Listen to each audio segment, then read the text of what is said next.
What's going on, everybody? It's been a while, but Happy New Year. January 1st, 2018. John out here with you. Facebook.com/ToBeGunslinger. Twitter @JohnReinott. Again, my apologies if I'm feeling a little under the weather or voice sounding different to you. I've been sick for about over a week, just trying to get over all that stuff now. It's been going around. It's that time of year, and it's that cold outside. You have the college football playoff games going on today between Oklahoma and Georgia and Alabama and Clemson, and yet we have to talk about what I promised at the opening of the new year as long as the Lions made a decision. And yes, it was time, and the Detroit Lions and Bob Quinn finally decided they've had enough of Jim Caldwell. And to be honest with you, I know that there's still a lot of you out there who believe that Jim Caldwell was a good coach after 4 seasons. And I don't want to sound rude when I say it, but if this is that type of person that's listening into this particular segment, you're best to continue your New Year's Day in terms of watching those good college bowl games, because we got to talk about it here a little bit, and the latter in the sense of what everything was going on with Jim Caldwell. So this is an article published by MLive. I want to make sure I end up getting the name right here, by Nate Adkins. So going down through a few graphs, here's just some quotes here for you from Bob Quinn. He said, "We really didn't beat the good teams," Quinn said after the very first question on Monday's press conference. "Our record was above average. We were 9-7 the last 2 years, but our record against the better teams in the league has not been that good. Suffice it to say, since last season started, the Lions are 1-12 against teams that made the playoffs and 17-3 against teams that missed." So that tells you either one of two things. You say, oh, Jim Caldwell was 17-3 against teams that missed the playoffs. But a lot of us on the other end of it, come to realize that none of that really means a damn thing when you're not making the postseason. Jim Caldwell made the postseason within 2 of the 4 years that he was here, but the Lions get bounced in the first round, and they're just inept with inadequacies all over the place, whether it be players, coaching, and everything else, all the latter, all in between. So to me, it was a no-brainer decision, and to a lot of us, I thought, especially after that Cincinnati Bengals loss, where the Lions really needed that win in order to get in. I know there was some stuff at the end of the day that was said that it didn't come down to that game. It came down to the point where the Lions could have been 4-0 if Golden Tate would have reached it a little farther, and that would have counted as a touchdown. I get it, but granted, when I think about it within these last 4 years, that there's been a lot of games that have just simply been handed away by the Lions and by Jim Caldwell in particular. Facebook.com/ToBeGunslinger, Twitter @JohnReinott. So Jim Caldwell, besides having that Jim Caldwell Christmas on 97 on the ticket, and some of his famous quotes, is to check the report, telling reporters, you all right? Calm down a little bit, that kind of stuff like that.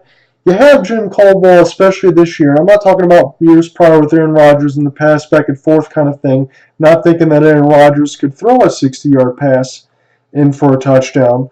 But just specifically this year, when I think about that devastating loss to the Cincinnati Bengals, the inept performance by the Lions against the Baltimore Ravens, where they got absolutely schooled and Eric Weddle took it right to the house, I'm thinking about some of that stuff in that Monday night game against the Pittsburgh Steelers, when the Lions had to settle for 5 field goals for Matt Prater.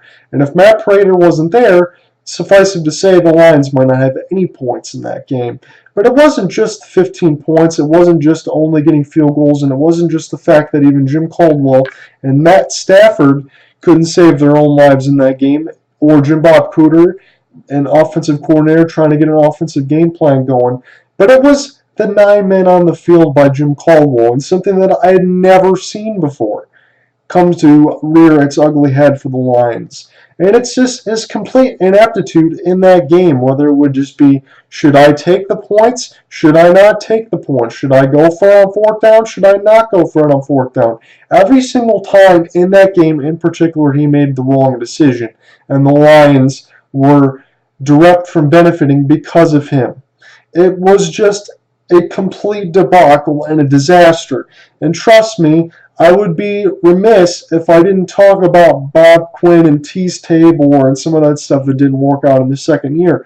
Bob Quinn didn't exactly come out free of blame either. Some of his draft picks and everything else in his second year have not worked. It was kind of like having a Ndamukong Suh in here for his dominant rookie year, and then after that you had the stomping on the crotch and everything else and all of that in between, and it just turned to be something that was a bit of a problem for the Lions. And even for the can do no wrong New England Patriots former general manager Bob Quinn, he has a lot to be accounted for in his second year in terms of the Lions not having as much success as they should. But be that as it may, on January 1st of 2018, as we start the new year, I have to at least say this. You know about the Lions in terms of their previous history, and all that stuff doesn't need to be overstated time and time and time again. But sometimes if you watch Fox 2 Sports Works around here locally, they have Sean Belizean, who's one of the guests that's normally on there on the Sunday night. And I thought one of his quotes that I heard a couple months ago, granted I don't watch it all the time, so it was the first time I ended up hearing about this, but it's something that he's brought up time and time again, and I think it's a fair point. The Lions need to stop comparing themselves to other Lions teams.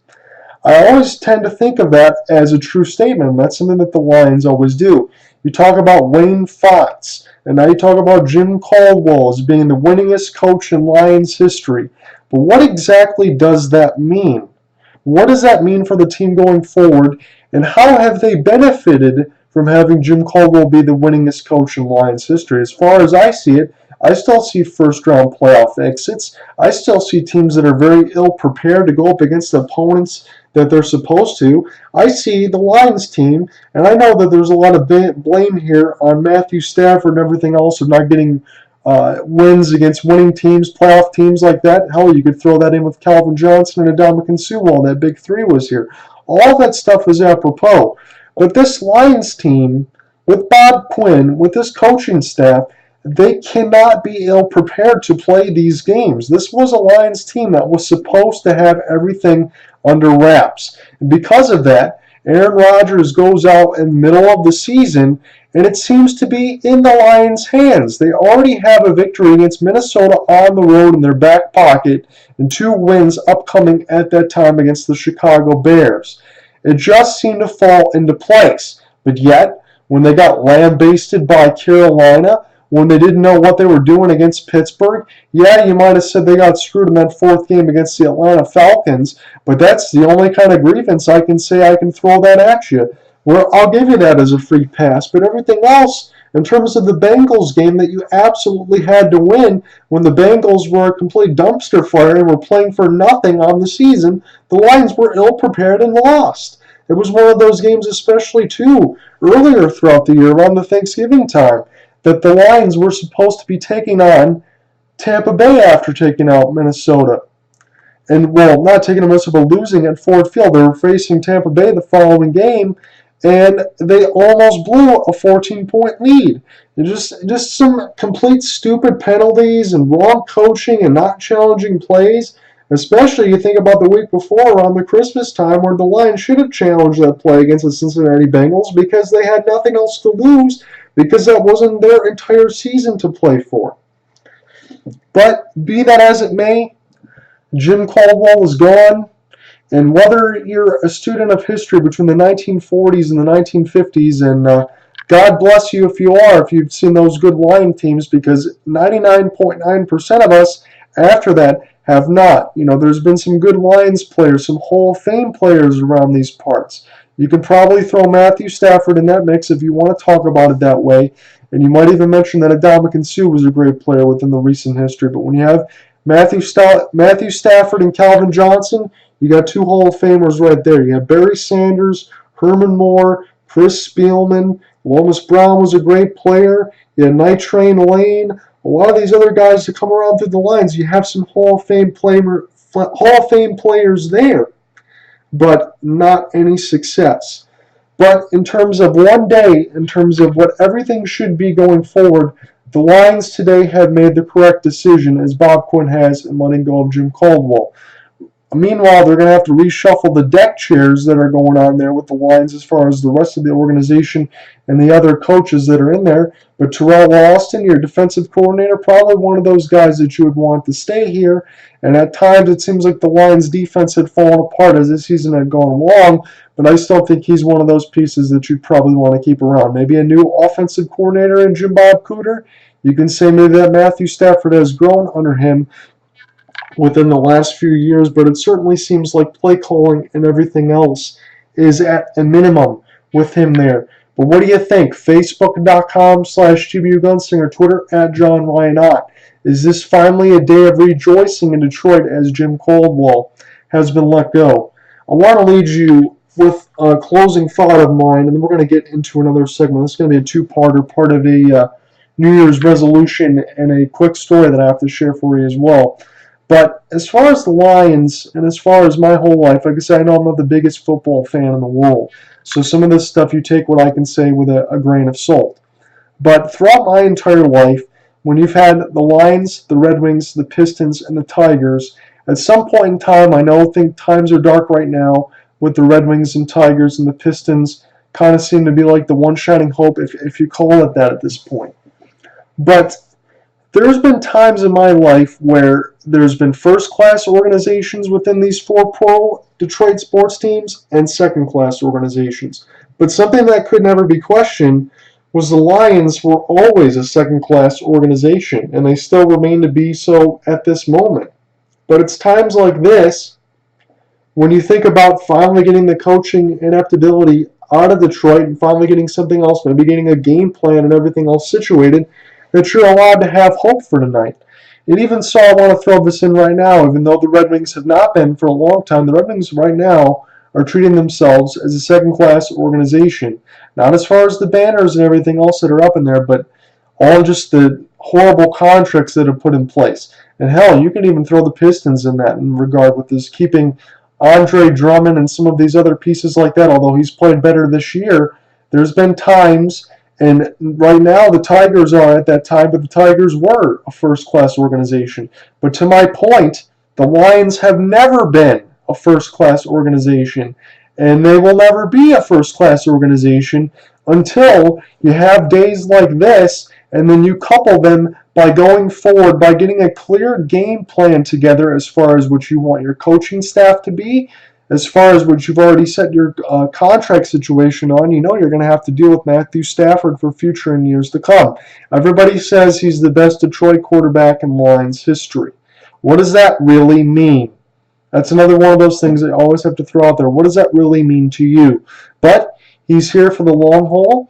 And now if you get your coaching staff in, if you continue to make some of the adjustments, if you get a better third-year draft class coming in here for the Lions, and you see what happens, today you're allowed to be happy, but you have to remember, in order for things like this to be successful, the Lions have to stop comparing themselves to other Lions teams, as Sean Belizean had said, and I totally wholeheartedly agree with that.